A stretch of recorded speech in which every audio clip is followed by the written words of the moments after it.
अस्सलाम वालेकुम नाज़रीन, आप देख रहे हैं प्रोग्राम स्पोर्ट्स फ्लिक्स और मैं हूं आपका मेज़बान हुमैर बशीर। और बल्कि आज का प्रोग्राम शुरू करने से पहले मैं औज़ुबिल्लाहि मिनश्शैतानिर्रजीम ये भी पढ़ता हूं, क्योंकि आज इंतहाई जो है वो गम भी है और गुस्सा भी है। और जो सूरत हाल बनी कल के मैच के हवाले से हम बात करेंगे। फॉर्मर कैप्टन सलमान भट्ट भी हमारे साथ मौजूद हैं। सलमान, अस्सलाम वालेकुम। और आप भी औज़ुबिल्लाहि मिनश्शैतानिर्रजीम बिस्मिल्लाहिर्रहमानिर्रहीम पढ़ के आज का शो आगाज़ करते हैं। जज़ाकल्लाह उमैर। और मैं तो रोज़ी अल्लाह के नाम से शुरू करते हैं, बिस्मिल्लाह पढ़ के शुरू करते हैं। बात यह है कि जब भी पाकिस्तान किसी बड़े इवेंट में जाता है और एक्सपेक्टेशन पे टीम पूरा नहीं उतरती तो एक पब्लिक रिएक्शन आता है, क्योंकि इस स्पोर्ट के साथ आपकी इन्वॉल्वमेंट जो है ना मोर देन अ गेम है। पाकिस्तान जीते तो लोगों का मूड अच्छा हो जाता है, पाकिस्तान इंडिया से जीते तो लगता है इस मुल्क में मसला ही कोई नहीं है। ठीक है, कोई टूर्नामेंट जीत जाए तो फ़ायदा तो प्लेयर्स को होता है, लेकिन पूरा पाकिस्तान खुश फिर रहा होता है। बिल्कुल। तो जब आप हारते हैं तो फिर इसका एडवर्स इफेक्ट आता है, फिर हर एक का मूड ऑफ होता है, लोग आपस में बातें करते हैं, इसको निकाल दो, इसको डाल लो, ये गलत है, ये ठीक है। लेकिन कुछ चीज़ें हैं जो बड़ी एविडेंट हैं। बात यह है कि कोई भी काम हो, कोई भी वॉक ऑफ लाइफ हो, जब तक उसमें मेरिट प्रिवेल करता है तो वो चीज़ रहती है और परवान चढ़ती है अच्छे तरीके से। और जब वो उल्ट होता है, जब नालायकी को इनाम दिया जाता है, तो शायद एक राइटर है, उनका कोट है, वो ये कहती हैं कि where incompetence is prized it is ever present. इसका मतलब है कि जब आप नलायकों को इनाम देते हैं ना तो फिर नलायकी परवान चढ़ती है, वो वध दी जाती है। बिल्कुल। तो यहाँ पे यही हो रहा है, बड़ी बड़ी पोस्टों पे PR रिलेटेड जॉब्स हैं जहाँ पे कॉम्पिटेंट लोगों को होना चाहिए। किसी बंदे को बुला के ये 5-6 टीमों के सिस्टम का विजन पूछ रहे हैं, including the former prime minister, कि उन्होंने ये क्या सोच के दिया था आपको। तो कोई अगर सिवाय इसके कि मुझे ज़्यादा पता है के अलावा कोई वो जवाब दे जाए तो फिर वो कोई नई बात होगी, क्योंकि आज तक तो इसका जवाब आया कोई। अच्छा, इसके अलावा भी और किसी फील्ड में ऑस्ट्रेलियन मॉडल नहीं देखा? अगर हम बात करें हेल्थ की, अब तो श्रीलंकन मॉडल देखें फिर, क्योंकि वो जीत गए हैं ना सबसे। बिल्कुल ऐसे ही। यानी अपने मॉडल को, जिसको एक और ऑक्सफोर्ड ग्रेजुएट ने क्रिएट किया था, ये फजल महमूद साहब द ग्रेट, पाकिस्तान के जो कप्तान थे, जिन्होंने पहला ओवल के हीरो थे, पाकिस्तान के कप्तान थे, इंग्लैंड से पहला मैच जो पाकिस्तान जीता था, ये उन्होंने क्रिएट किया हुआ मॉडल है। वो कोई इनसे कम क्वालिफाइड नहीं थे और उन्हें पता था कि ये एक वेलफेयर स्टेट नहीं है, यहाँ पे लोग गरीब हैं, फैमिलीज, एक एक बंदे के ऊपर पूरे ख़ानदान की जिम्मेदारी है। तो जब तक बच्चा अपने फुल डे काम से पैसा नहीं कमाएगा वो काम नहीं कर सकता। बिल्कुल। इस तनाजुर को सामने रखते हुए डिपार्टमेंटल क्रिकेट इस मुल्क में आई थी। डिपार्टमेंट्स जो है वो अपना CSR का पैसा, जो कि उन्होंने लोगों की पुलाव बबूद पे खर्च करना होता है, वो एंगेज करते थे स्पोर्ट्समैन को।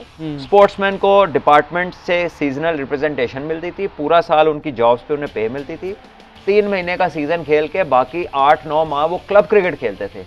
जब प्रोफेशनल्स क्लब क्रिकेट में जाते थे तो उससे फ़ायदा ये होता था कि वहाँ पे जो जवान बच्चे आके खेलते थे वो प्रोफेशनल्स के साथ खेलते थे। और हमेशा हर काम का असूल ये है कि जब आप अपने से बेहतर के साथ काम करने लगते हैं तो आपके काम में बेहतरी है। बिल्कुल। आप सीखने लगते हैं। बिल्कुल। आपकी कॉम्पिटेंस बढ़ती है जब आप अपने से बेहतर के साथ काम करते हैं, इसमें कोई शक। ठीक है। आपने क्या किया इस सिस्टम में?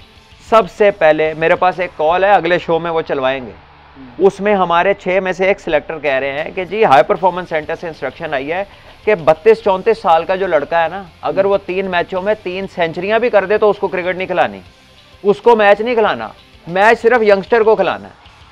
सबसे पहले तो ये बताएं, who are you to decide this? क्या आप लोग नहीं खेले 40-40 साल की उम्र तक? क्या इमरान खान साहब 42 साल के नहीं थे जब 92 का वर्ल्ड कप खेले हैं? मिसबाह, यूनस खान, वसीम भाई, वकार भाई, 40-40 साल की उम्र तक सबने क्रिकेट खेली है। तो आज के 30-32 साल के बच्चे से क्या दुश्मनी है? उसका हक नहीं है कि अगर वो फिट है। अभी भी पाकिस्तान की पूरी टीम में, पूरे स्ट्रक्चर में सबसे फिट शोएब मलिक और वो 40 साल के।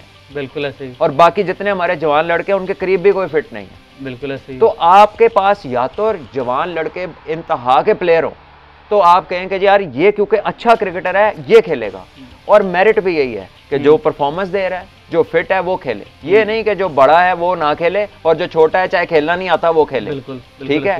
और इसमें किसी के ऊपर फिटनेस की बार है तो कोई 250 किलो का खेल रहा है, ठीक है। किसी का स्किन फोल्ड उस कैलिपर में ही नहीं आते, वो फिर भी खेल रहा है क्योंकि उसके पीछे बैकिंग है। बिल्कुल। और कोई बंदे के थोड़े से ज्यादा है तो तुम नहीं खेल सकते, तुम्हारा फैट लेवल ज्यादा है, ठीक है। तो कोई असूल ऐसा बता दें जो सब पे अप्लाई होता हो। आपसे पीआर है अगर किसी की, तो वो बोर्ड के कॉन्स्टिट्यूशन में जिस एज से ऊपर काम नहीं कर सकता बंदा, वो उससे ऊपर आके लगता है बोर्ड में, क्योंकि आपका जानने वाला है। हाँ।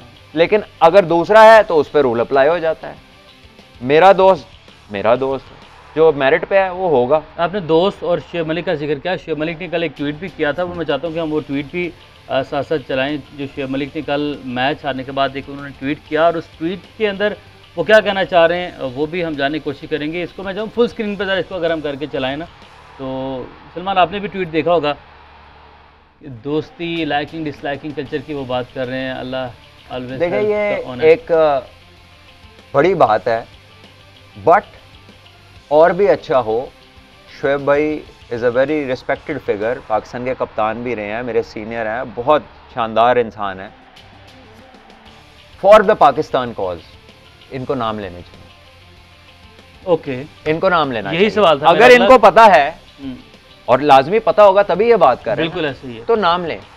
इनको क्या डर है किसी से, क्या मतलब है किसी से, इन्होंने अपनी क्रिकेट खेल ली है। क्योंकि अब इस ट्वीट और तो ये इंटरनेशनल लेवल के आदमी है, ये कोई ऐसे नहीं है कि क्रिकेट बोर्ड में काम ढूंढना है इन्होंने, बिल्कुल ऐसे ही है, ठीक है।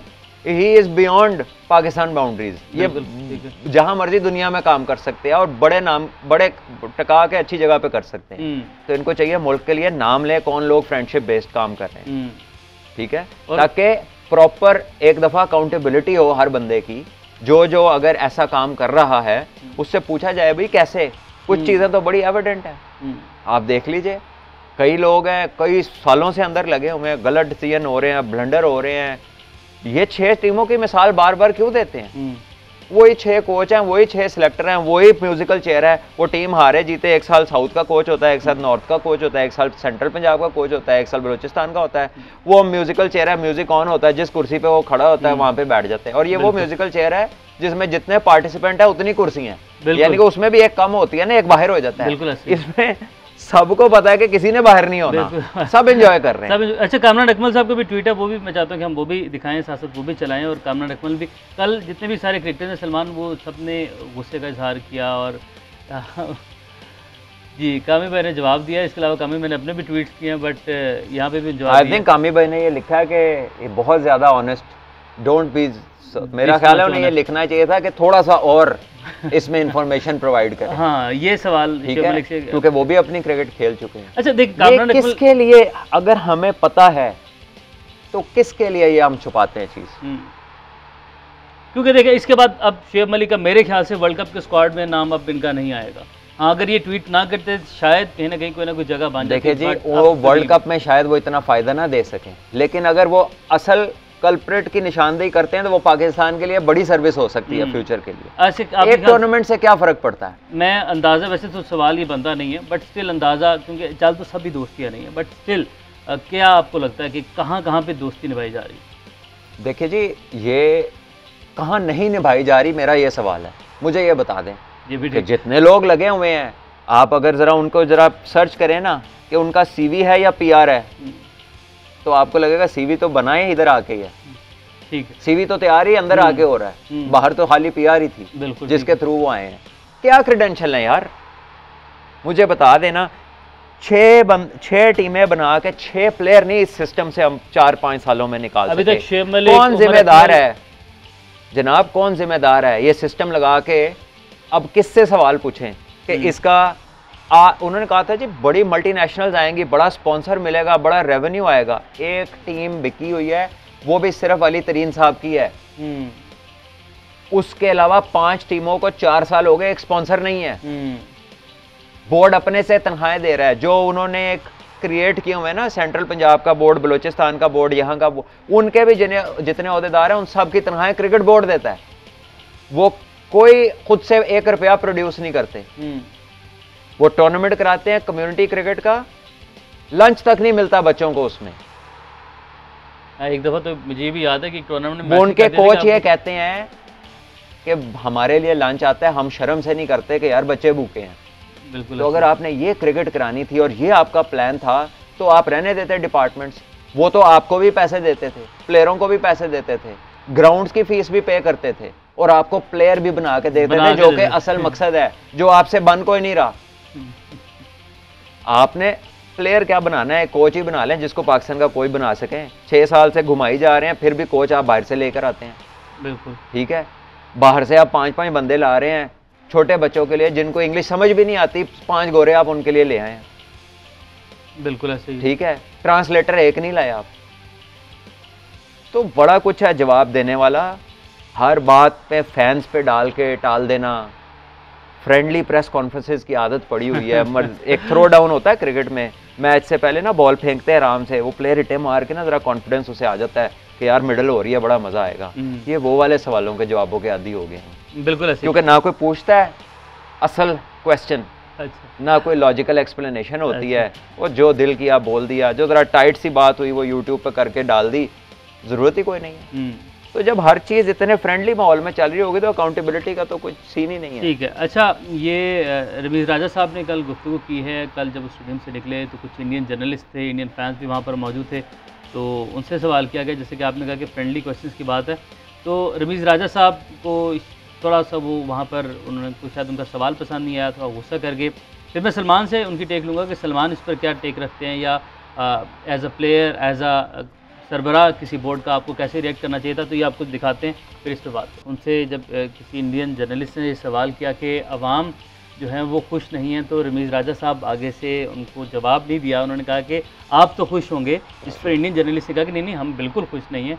बट उसके बाद राजा साहब का जो गुस्सा है वो बढ़ता चला गया और जर्नलिस्ट के सवाल का जवाब नहीं दिया जो वो सवाल कर रहे थे ऑडियंस के बारे में। कहा कि आप सलमान, वो कह रहे हैं कि आप क्यों ये सवाल कर रहे हैं, आप तो खुश होंगे ना, आप छोड़ दें, आप आवाम का और ऑडियंस का सवाल। देखिए, इसमें बड़ा सीधा सा जवाब ये था कि ऑब्वियसली हम जीते नहीं या हम अच्छा नहीं खेले तो लोग खुश नहीं हैं। बिल्कुल। और इससे ज़्यादा इसका क्या जवाब है? ऑब्वियसली पाकिस्तान हारेगा, कौन खुश हो? ये हमारी पूरी टीम यहाँ पे जो कवर कर रही है, इसको ब्रॉडकास्ट कर रही है। हमने कल देखा नहीं कैसे सारे टीवी के साथ जुड़े हुए थे कि यार इंशाल्लाह हम एशिया कप जीतेंगे, और बाद में इनके क्या हालात। उन्हें कह रहे हैं कि आवाम खुश है, आप आवाम की टेंशन ना लें। मतलब ये इस तरीके से रिएक्ट जर्नलिस्ट से तो सवाल करना है। हमारे जिस तरह अनस सईद वहाँ पर हैं, बाबर बासी जीएनएन की तरफ से वहाँ पर गए, वो भी इंशाल्लाह उनमें से कोई ऐसा सवाल नहीं करेगा। नहीं, वो तो ठीक है, वो तो क्योंकि वो सब्जेक्ट पे तो सवाल करते ही कोई नहीं। अनफॉर्चुनेटली हमारे भी सारे दोस्त हैं, but they are far away from the subject. लेकिन मैं अभी राजा साहब की बात कर रहा हूँ कि हमने इंडियन जो फैंस से भी बात की, इंडियन जो सर जी यही तो मैं बता रहा हूँ, तो वो प्रैक्टिस ही नहीं ना मिली हुई उनको, वो फ्रेंडली क्वेश्चनिंग की आदत है। ये तो हालांकि ये भी बड़ा फ्रेंडली क्वेश्चन था ये हाँ, लेकिन तो थोड़ा सा सिलेबस से बाहर है, यूज टू नहीं है इसके। इसमें मतलब ये तो मैं भी मतलब मैं ना क्रिकेटर हूँ ना मैं पीसीबी में हूँ। उमैर भाई छोड़े इनको, ये तो खैर चले, हो सकता है वो सरबराह हैं पीसीबी के, उनको भी बड़ी तकलीफ पहुंची होगी। उम्मीद होगी कि जीतेंगे एशिया कप, स्पेशली जब 50 पे 5 आउट कर लिए। बिल्कुल। तो एक टाइम पे उन्हें लगा होगा कि मैच तो आराम से जीतेंगे, और फिर कभी कभार इंसान है, गुस्सा आ जाता है। उस गुस्से के दौरान आगे किसी ने सवाल पूछ लिया, मार्जिन ऑफ कह ले के doubt, benefit of the doubt दे दें। चले जी। लेकिन जो असल काम होने वाले हैं वो तो आपकी पॉलिसी मेकिंग है, जो आपकी पाइपलाइन है जहां से प्लेयर आना है, वो पाइपलाइन क्या बना रही है, हम उसको डिस्कस कर रहे हैं, क्या प्रोड्यूस कर रही है, उस पर बात करनी है। उस पर बात करनी है, अभी मजीद भी उस पर बात करनी है। एक ब्रेक ही जाने पड़ेंगे ना, वापस आएंगे ब्रेक के बाद। वेलकम बैक जी। और जो डिस्कशन है उसका सिलसिला वहीं से हम आगे बढ़ाएंगे और कल का मैच, उसकी जो हार है उसको डिस्कस करना चाहेंगे। सलमान, देखिए तनकीद तो होती है, और तनकीद जब, जैसे कि आपने भी प्रोग्राम का आगाज़ यहीं से किया था, जब जीतते हैं तो पूरी कौम सेलिब्रेट करती है, जब हार होती है तो पूरी कौम ज़ाहिर उदास भी होती है, उदासी है। बट हमने गलतियाँ की, और गलतियाँ थ्रू आउट द टूर्नामेंट हम लोगों ने की। जो मैच जीते उसमें भी हम लोगों ने इसी प्रोग्राम में बैठ के बात की कि ये चीज़ हमें आगे जाके फंसाएगी, मुश्किल वक्त हमारे लिए क्रिएट करेगी। गलती रेक्टिफाई तब होती है जब आप काम मेरिट पे करें, आपकी नीयत हो मेरिट पे काम करने की। बिल्कुल। जब आपकी अप्रोच ही वक्त गुजारने वाली हो, पहली का इंतज़ार करने वाली आपकी अप्रोच हो, और आप हम ख्याल और लाइकेबल पर्सनैलिटीज़, यस मैनों के साथ उनके ग्रुप में काम करना चाहें और आसानियाँ तलाश करें, और सब अच्छे की रिपोर्ट पे सबको चलाएं, तो फिर ऐसा ही होता है जो हो रहा है। इनकंसिस्टेंसी है ना, आप प्रॉपर बैटिंग को सिलेक्ट नहीं कर रहे, आपकी सारी अप्रोच जो है वो T10 T20 की तरफ आपका माइंडसेट शिफ्ट हुआ हुआ, और उसमें भी प्रॉपर स्किल रिक्वायर्ड होती है। बिल्कुल, वो विदाउट टेक्निक नहीं है ये गेम। बिल्कुल ऐसे ही। ठीक है, तो आपके पास जो प्लेयर आए थे या वो एज इट इज हैं या वो पहले से नीचे आ गए हैं, वो ऊपर नहीं जा रहे, परफॉर्मेंस लेवल्स उनके ऊपर नहीं जा रहे, उनकी आउटपुट या स्टैटिक है या नीचे आई हुई है। ठीक। तो कहने का मकसद है कि जब परफॉर्मेंस जो नहीं हो रही 3 से 4 साल से, तो हु इज़ रिस्पॉन्सिबल? क्योंकि काम करने वाले तो वही हैं, डिसीजन लेने वाले तो वही हैं, सिलेक्टर्स तो वही हैं, कोचेस तो वही हैं। तो फिर कोई तो है ना, या प्लेयर बदलो या सेटअप बदलो, कुछ तो करो ना भाई। अगर आप एक ही गलती रिपीट किए जा रहे हैं तो फिर मामला खराब है। अगर नई गलती हो तो चलो कहते हैं जी हिट एंड ट्राई है जी, अभी ये नहीं सही हो रहा, ये ट्राई किया था ये नहीं हो रहा। आपकी तो गलतियां ही वही हैं। 3 साल हो गए असरंगी की गुगली नहीं पड़ी जा रही। ठीक। ये कैसी एशियन टीम है हमारी, कभी सुना ही नहीं था कि स्पिनर की गुगली ना पकड़ी जाए, और पाकिस्तानी खिलाड़ी होते हुए। जबकि आपका शदाब बेहतरीन गुगली करता है, उस्मान कादिर बेहतरीन गुगली करता है, हसारंगा जो फिंगर से बॉलिंग करते हैं ना, हर गली में जो बच्चे खेलते हैं ना, वो फिंगर की टेप बॉल की बॉलिंग करते हैं। बिल्कुल ऐसी है। और हमें वो गुगली नहीं पिक हो रही। हम अपने नाज़रीन को विकेट्स दिखाते हैं और हम देखते हैं कि हसारंगा ने कल किस तरीके से एक ही ओवर में मैच का पासा पलट दिया। और मैच का पासा तो खैर शुरू से ही पलट दिया था। हर एक पहले फ़खर ज़मान की विकेट है, उसने भी बड़ा सरप्राइज़ किया, बट विकेट से एक बार दिखाइएगा, हम फिर इस पर मज़ीद बात करें। और जी 4 गेंदों पे 8 हसनैन के थे और 8 गेंदों पे 13 हारिस रऊफ़ के थे। सब इन लोगों ने हमारे ये खुशदिल शाह, आसिफ अली, फ़खर ज़मान इनसे अच्छी बैटिंग की थ्रू द टूर्नामेंट। धानी ने भी पहले मैच में पाकिस्तान को 18-19 रन कर दिए थे। अब ये सूरत हाल है, सलमान के लोग जाते हुए रोक के लिटरली कल जब ऑफिस से निकल रहा था तो आगे थे कि फ़खर ज़मान का क्या करना है, इसको क्यों खिलाया जा रहा है। बाबर के बारे में भी कहा जा रहा है कि ये शॉट ऑफ द टूर्नामेंट। देखिए बाबर जिस बॉल पे आउट हुए हैं, फजूल सा बॉल था ऑफलाइन, और इसको हर बैट्समैन फ्लिक ही मारता है। फ्लिक मारी है, लेकिन उनका वक्त ऐसा चल रहा है कि वो सीधी हाथ में चली गई। अच्छा। वो अच्छे दिन वो चौका है, इट्स अ फ्री बॉल, ये जो ओनर की टांग पे, इट्स अ पुअर बॉल। तो वो बॉलर की किस्मत बहुत अच्छी गई, एक तो बैट को लग के सीधी हाथ में गई और फिर कैच भी हो गया। और उसके अलावा अगर आप बाकी देखें, हसरंगा के सारे जो हैं वो गुगलियों पे आउट हुए हैं ना। खुशदिल को अगेंस्ट द स्पिन मार रहा है, आसिफ अली तो मुंह का बॉल, यानी उन्हें तो गुगली या लेग ब्रेक कुछ भी हो तो बिल्कुल मुंह में थी, वो भी मिस हो गए। बैट और बॉल में इतना कम से कम डिफरेंस होगा कि आसिफ का बैट, ये मतलब मैं जो कि क्रिकेट नहीं खेली लेकिन स्टिल हमें दिखाई दे रहा है, बट आसिफ अली को नहीं पता, कोचेस को नहीं पता। फिर नवाज आए, उनको देखे इंटेलिजेंट बॉलिंग की है श्रीलंका ने, उन्हें बड़ा क्रेडिट जाता है कि उन्होंने नवाज को और इसको इफ्तिखार को, दोनों को स्लो बॉल किए हैं। जब स्लो बॉल करते हैं ना तो बड़ी हिट मारना मुश्किल होता है। वो दोनों बाउंड्री के अंदर रह गई। और कैचिंग उन्होंने बड़ी अच्छी की, कोई कैच नहीं उन्होंने छोड़ा, कोई उनकी टक्कर नहीं हुई, उनकी कॉलें भी ठीक थी, जिसका कैच है वही उसके पीछे जा रहा था। हमारे कैचेस भी साथ साथ हम जरा चलाएं, उस पर भी हम फिर बात करते हैं। तो हमारे कैचेस सलमान एक कॉल होती है, यही बेसिक चीज़ है जो कि आप ग्रास रूट से सीखना शुरू करते हैं कि जब 2 फील्डर्स के बीच में कैच है तो जो करीब है या जो जल्दी पहुंच सकता है वो कॉल कर देता है कि ये मेरा कैच है, वो यस कह देता है, वो माइन कह देता है। लेकिन इस मौके पे इस टूर्नामेंट के अंदर हमारी 2 दफ़ा कोलिजन हुई है, 3 मरतबा हुई है, और 2 दफ़ा तो खैर कैच हो गया। तो कल जो कैच पकड़ा हुआ था वो छक्का हो गया। पहला कैच 46 पे ड्रॉप किया, दूसरा कैच 51 पे ड्रॉप किया। और हसनैन के अगर हम फिगर्स की बात करें तो बड़े डिसअपॉइंटिंग दिखाई देते हैं, बट ये जो ओवर किया ये 19th ओवर था और इसमें सिर्फ 2 रन दिए थे सलमान उन्होंने, और उस पर लास्ट बॉल को ये छक्का करवा दिया और उनको 4 ओवर में 41 रन बगैर विकेट के वो वापस। जी बिल्कुल। लेकिन देखिए fair share of luck Pakistan को भी मिला, ऐसा नहीं है। बिल्कुल। वो पहले बॉल से पहले पाकिस्तान का 9 स्कोर था, 10 स्कोर, और विकेट नहीं गिरी। 3 ओवर्स के अख्तिताम पे हमारा 20 स्कोर था। बिल्कुल। फिर उसके बाद इफ्तिखार आए और इफ्तिखार कॉट बीइंग आउट थे, वो अपील ही नहीं की उन्होंने। तो अगर उनका कैच छूटा है ना तो किस्मत ने हमारा भी साथ। लेकिन वो किसी ने कमेंट किया था उस टाइम, मुझे याद है कि ये जो इफ्तिखार का अपील नहीं की उन्होंने जान के नहीं की, क्योंकि उनको पता है कि इससे फायदा श्रीलंका का नहीं, खैर ऐसी बात तो नहीं है। देखिए फायदा तो उनको मिला कर उस टाइम। अच्छा, नवाज को कल क्यों नहीं भेजा? इंडिया अगेंस्ट इंडिया हम लोगों ने भेज दिया था, कल इफ्तिखार को भेजा। इंडिया के अगेंस्ट नवाज ने मैच जिताया तो अगले मैच में उसको उस नंबर पे नहीं भेजा गया, शदाब को भेज दिया। वो अच्छा खेले तो अगले मैच में दोनों को नहीं भेजा, फिर इफ्तिखार को भेज दिया। तो ये सारी बातों का जवाब तो बाबर आजम दे सकते हैं या हेड कोच दे सकते हैं। टूर्नामेंट का बेस्ट बॉलर और उसने 1 ओवर किया 16th ओवर और सिर्फ 3 रन। अब ये कमाल नहीं है, इसकी क्या जस्टिफिकेशन है? और कल जब उसने बॉलिंग कराई तो राजापक्षा उस वक्त सेट खेल रहे थे, 50 रन कर चुके थे और सिर्फ 3 रन हुए, 3 रन डेथ में 3 रन, और ना उसके बाद ओवर कराया ना उससे पहले ओवर कराया। तो अब अगर आपने 3 रन दिए तो आप एक बार उसके बाद एक ओवर करवा दें। फिर मेरे पास तो अल्फाज और लॉजिक नहीं है कि क्यों उसको ओवर नहीं कराया गया, कोई ऐसी वजह नजर नहीं आती, ये वही बता सकते हैं जिन्होंने नहीं करवाया। ठीक है, चले जी, बहरहाल बहुत सारी बातें, बहुत सारे सवालात हैं, बेहतरी की बहुत सारी ज़रूरत है और करना भी होगा। बहरहाल श्रीलंका ने अच्छा खेला, उनको मुबारकबाद है। जीएनएन और स्पोर्ट्स फ्लिक्स से अब तक के लिए इतना ही, अपना बहुत सारा ख्याल रखें। अल्लाह हाफ़िज़।